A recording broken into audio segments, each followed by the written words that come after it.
Ball Facts coming back at you again, and we gonna give you the facts. Today we gotta get into everything.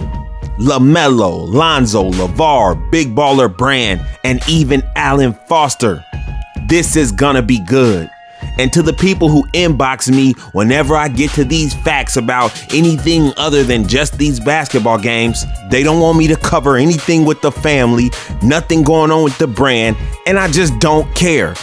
Go to another channel if you don't want all of the facts. So when you tell me just cover the basketball, I'm not hearing it. Ball Facts is not your average channel. I'm not gonna try to sound professional like I'm reading from an encyclopedia, like I'm on a BBC Animal Planet documentary. I don't care about none of that. I'm only here for the facts. They may copyright claim our videos, but they will never take our facts. Ball facts, ball facts, ball facts, ball facts. And the facts ain't always pretty. And I won't be told how to deliver these facts. Somebody always want to control somebody else. Sit down. Now, first I'm getting to Lonzo Ball. Everybody told me, why are you making videos on Lonzo? He's a bum. When the internet was dry. YouTube was dry of Lonzo content. And everybody told me, stop it, he's a bum. Don't things come full circle? Listen, anybody out there that knows something that somebody else doesn't know, do not be discouraged. Just keep going on with the facts that you know. So many people were hating on me, hating on the facts, hating on this channel. If you're doing something and you know what it is, don't let outside people come in and tell you nothing. All the hate, all the talk, you just know something they don't know. Their ignorance is just what it is. You gotta treat it like it is. It's just ignorance. And look at Kendrick Perkins. No, this is who he is. He's not a superstar and he's not a star. He was the number 2 pick with high expectations from his father and everybody else. And to me, he's a bust because this is not a bust? Yes, this is not number 2 production right here. A number 2 pick, this is not what you draft a number 2 pick for. I'm not going to throw the B word at him, but I will say... it's okay. I got your back if his daddy run up on him. I don't care. I'm not a failure. I got your back. It's okay to say what you got to say. So first, look, he was talking reckless. Then after Lonzo started getting the cheat code that LaVar gave him about a coach believing in him in minutes, Lonzo started showing what he could do. And this is what Kendrick Perkins said after that, after all that hating. He says, one thing about me is that I'm not scared to admit when I'm wrong, and my apologies to Lonzo Ball because I made it my duty to watch this Jazz at Pelicans game tonight, and I've been watching him very closely, and he is a special talent for damn show, and he's balling. All right, guess what? We accept that, but only halfway. We accept that apology halfway. Why? Because you owe an apology to who? You guys know LaVar Ball, his dad, because you was going in on him too, talking real slick. So thank you for that apology. You humbled yourself, and that's cool, but we just need you to go ahead and do it all the way full circle. Thank you, Kendrick Perkins. Now let's get to this other dude. I think he completely ruined, or on the way to ruining too. Luckily Zoe is finally breaking free of his dad and going with his own different shoe brand, covering up the tattoo. I think the bigger thing is when the light hit LaVar.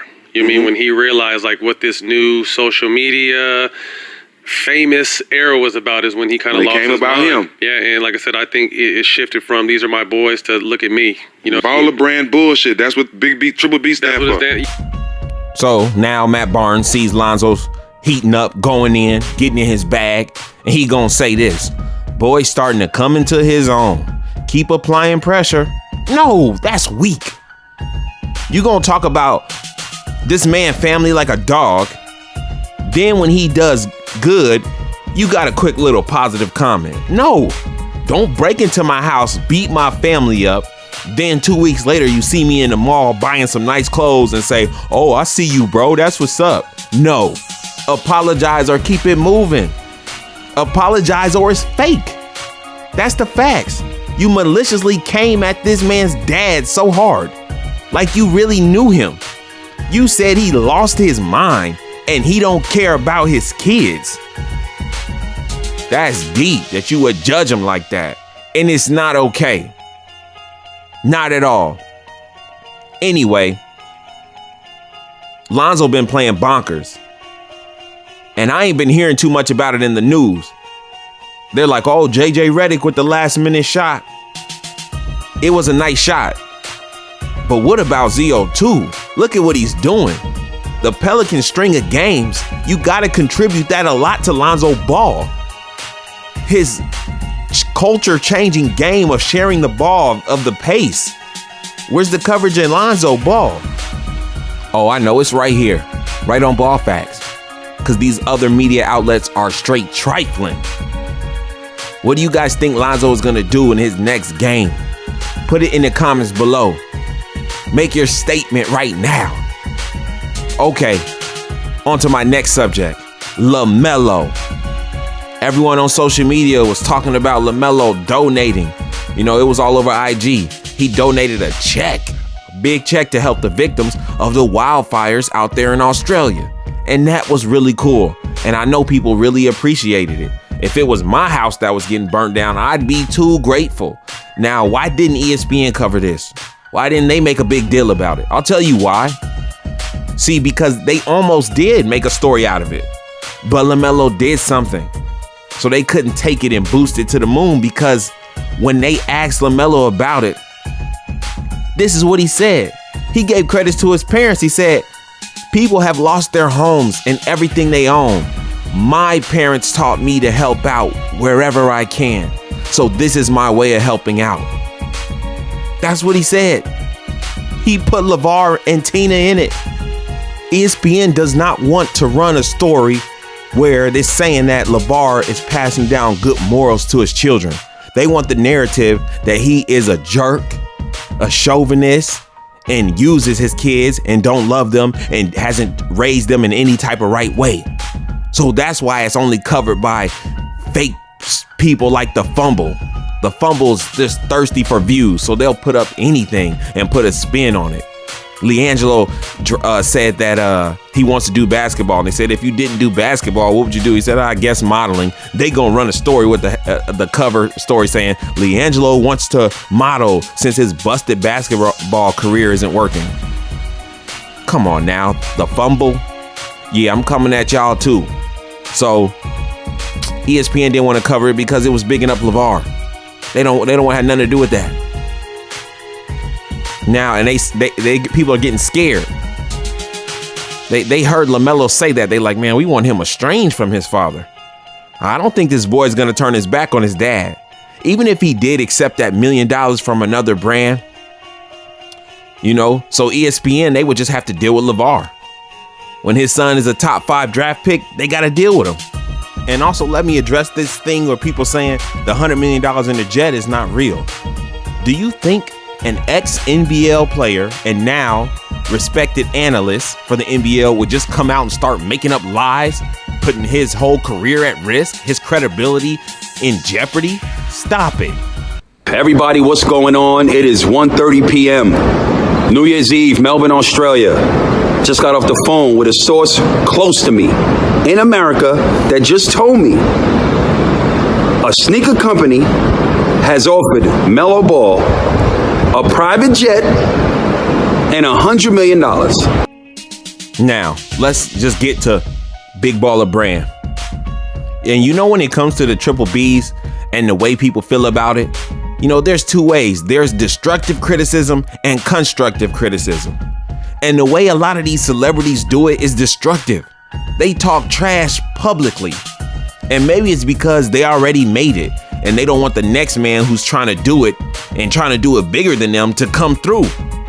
But for us down here, it's horrible for us to do that. It's crabs in a bucket. Don't us guys down here want to see one of us make it out? We should all be rooting for them, but we're petty. We're ignorant. That is why most of the poor and the middle class stay right where they are. Don't you guys get what's at stake? It's bigger than Big Baller Brand. Guys, this will be hard for this to ever happen again. The way everything aligned for this family to get a foot in the door of one of the most secluded, monopolized markets, the sports shoe apparel world in America, it would take a few generations before something like this ever happens again. Our generation will never see something like this again. Listen to me. The story of LaVar is a once in a 500-year type of thing. A man decides to give his kids the leg up in every area he possibly can, from their mother's height to everyday training them to only having boys back to back to back. This is an anomaly that we must recognize and support. LaVar has the keys to unlock this door, and they are his 3 sons. That is why everyone is trying to separate them from LaVar. The elite know this. They know what's at stake. But you don't. You're too busy at your job or on your phone. And if you're rooting against this family, then you're rooting against progression. Put your prejudice down for a second. Put your nasty, judgmental attitude down for 1 second and take one for the team. We're all down here together. We should want to see any type of industry that we can't get in broken into. We should want to see monopolies fall. We should want to see the underdogs make it. Why don't you want to see that? Is it because you aren't having the heart to do it? Is it because you don't like the way that he's doing it? He's not doing anything illegal. He used hard work and dedication. This should show your kids that stuff can be done like this. And you wonder why I don't support Allen. It's because he only thinks of himself. That's what he's thinking of. When so much is at stake. Yeah, Allen, you're next. I know you don't like that I've been ignoring you. But when I get done with this video, you're gonna wish that I did. Let me tell you guys something about evidence, proof, and facts. They have to be examined in context and completely. In context and completely. Now, in a United States courtroom, Allen Foster already admitted that he had run a fraudulent stock scheme that made nearly $4 million off of 75 investors. Allen also pleaded guilty to mail fraud and money laundering in this same case. This is public court records, facts. In this scheme, Allen would find the most gullible people he could find and tell them, if you give me such and such money, I'll return it to you in 90 days with 25% added to it. He name dropped NBA players and said they were already doing it. They were investing. He said Robert Horry. He said David Robertson, just naming random NBA people. I'm like, what? When really no one had invested. He was just finding old ladies with money, anyone with money that couldn't spot a con man. He took that money. He disappeared and was balling out of control, rubbing his hands like Birdman. But guess what? He left a bread trail. And the authorities found him.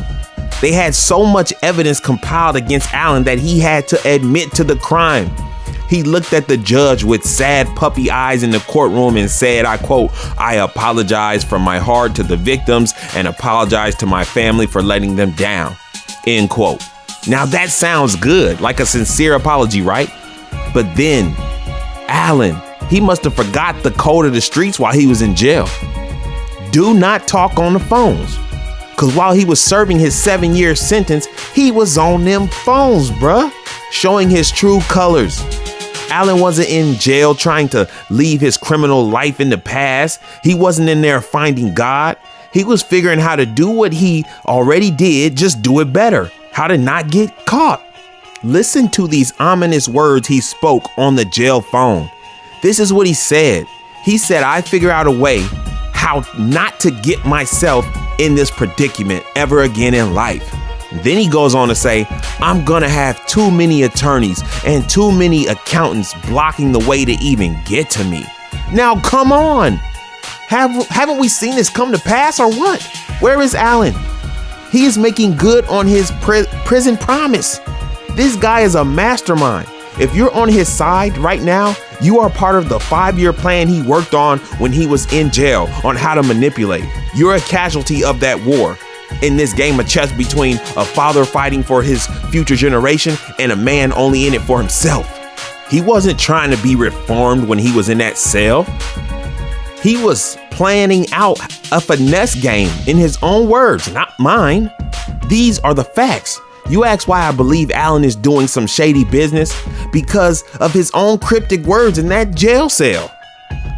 LaVar was a sports guy, a trainer, and almost a guy in the profession of criminal justice.